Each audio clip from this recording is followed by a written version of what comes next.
ಏನು ಯೋಚನೆ ಮಾಡ್ತಿದ್ದೀರಾ? ಇನ್ನೂ ಎಷ್ಟಂತ ಪ್ರಯತ್ನ ಮಾಡಲಿ? ಸ್ವಾಮೀಜಿ ಹೇಳಿದ ಥರನೇ ಆ ಹುಡುಗಿನ ನಾನು ಕಂಡುಹಿಡಿಬೇಕು, ಪೂಜೆಯನ್ನು ಆರಂಭಿಸಬೇಕು. ನನಗೆ ಗೊತ್ತಿರೋ ಒಂದು ಹುಡುಗಿ ಇದ್ದಾಳೆ. ಅವಳು ಚಿಕ್ಕ ಹುಡುಗಿನೇ. ಅವಳಿಗೆ ಅವ್ರ ಅಪ್ಪ ಅಮ್ಮ ಇಲ್ಲ. ಯಾರು? ಗೀತಾ.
ನಾನು ಪಕ್ಕದೂರಿಂದ ಬಂದಿದ್ದೀನಿ.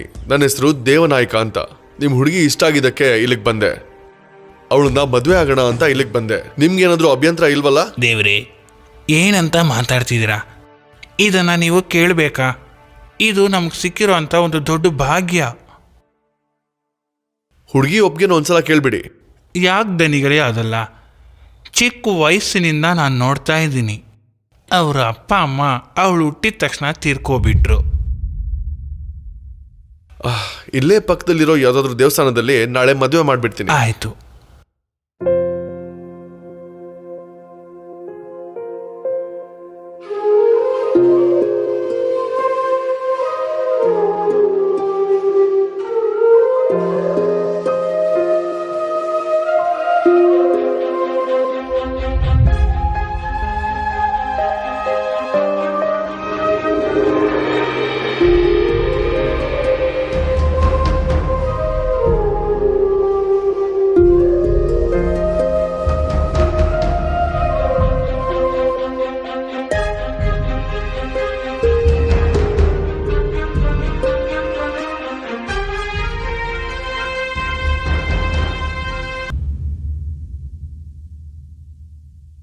ಬೇಜಾರ್ ಮಾಡ್ಬೇಡಮ್ಮ.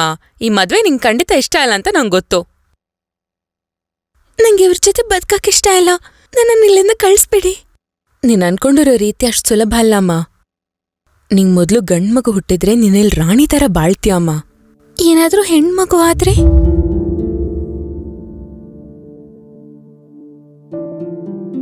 ನಾನಿಲ್ಲೇ ಇದ್ದು ಸಾಯ್ತೀನಿ ಹೊರ್ತು ಅವ್ರನ್ನ ನನ್ ಮುಟ್ಟಕ್ ಬಿಡಲ್ಲ. ನಿನ್ಗ್ಯಾವ್ ತೊಂದ್ರೆನೂ ಬರ್ದಿರೋ ತರ ನಿನ್ನ ನೋಡ್ಕೊಳ್ಳೋ ಜವಾಬ್ದಾರಿ ನಂದು. ಧೈರ್ಯವಾಗಿರು.